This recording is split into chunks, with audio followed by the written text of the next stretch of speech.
Olá, eu sou o educador Daniel e hoje vamos falar um pouco sobre os instrumentos da orquestra. Hoje vamos falar sobre o oboé.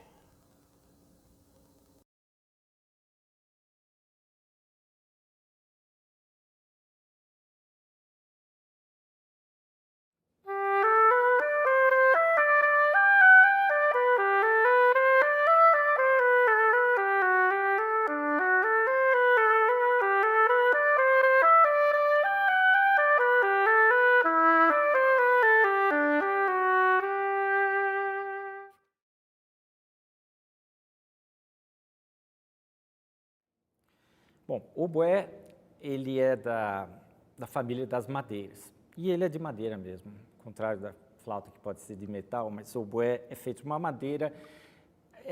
Antigamente era muito usado o ébano, mas o ébano é uma madeira muito rara atualmente. Tem outras madeiras da mesma família, como essa que é a grenadilha, uma madeira que vem da África. E duas características muito importantes do oboé, quais são? Ele é feito, o furo interno dele, externamente também tem essa aparência, ele é cônico, não é cilíndrico. Então, ele tem início aqui, o instrumento, em 4 milímetros de diâmetro, muito pequeno, e acaba aqui com essa campana de aproximadamente 4 centímetros. Então, amplia-se bastante. Mas o instrumento sozinho, ou eu mesmo soprando nele, ele não produz nenhum som, né? Pode até produzir, mas não vai ser o som adequado para esse instrumento. Mas a combinação dessa peça aqui, o que vem a ser essa peça? Essa é a palheta. O oboé é um instrumento de palheta dupla, como o fagote. E a palheta que produz o som, que não é um som agradável.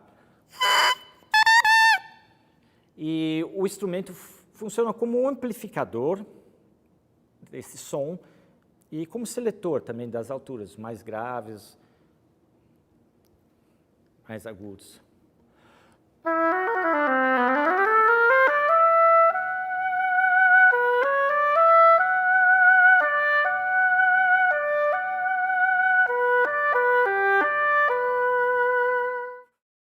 Na verdade, os primeiros instrumentos que podem ser relacionados à família do oboé são instrumentos que datam 3.000 anos antes de Cristo, que foram encontrados na antiga Pérsia. Mas tem outras fontes de informação que dizem que ele veio de outras partes. De qualquer jeito, ele veio do Oriente. Hoje em dia ainda há instrumentos usados na música folclórica do Irã, da Índia, de certas partes da ex-Iugoslávia, como a República da Macedônia. E eu trouxe um exemplo dele, que é o típico instrumento. Esse é um instrumento que chama Shehnai, que é da Índia.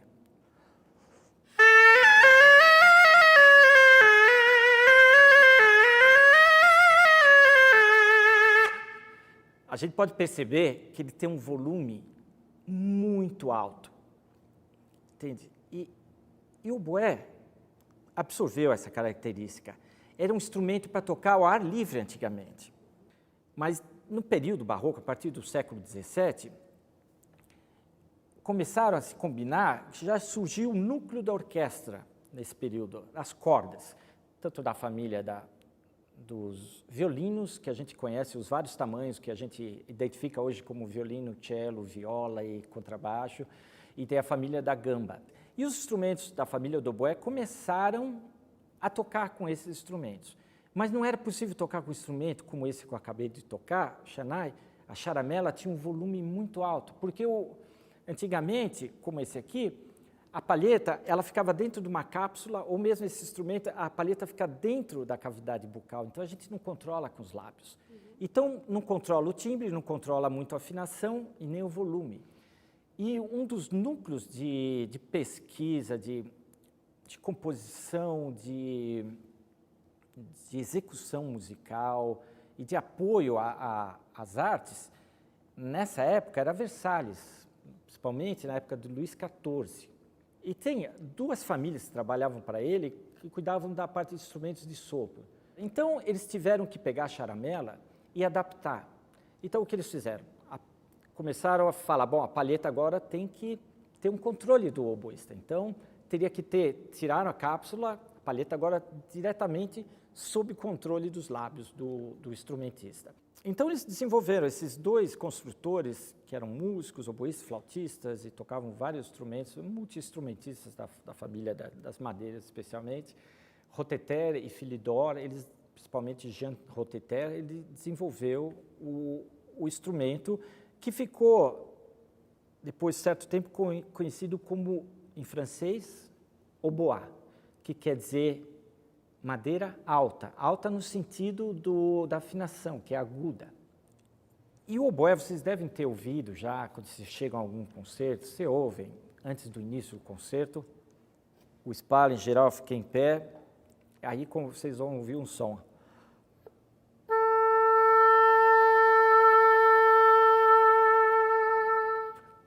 Que é o lá.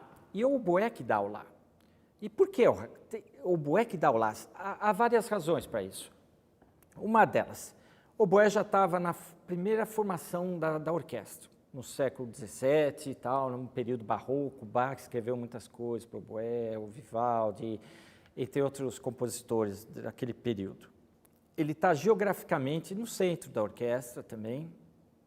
Ele tem um som que projeta, que é som penetrante, que ele herdou já dos ancestrais dele lá do Oriente. Então, o oboé dá o lá, que é a referência, e mesmo quando os outros instrumentistas começam a tocar, o oboé ainda continua a ser ouvido. E outra coisa, ele dá o lá, porque o lá é uma nota central e é uma nota que tem em todos os instrumentos de cordas.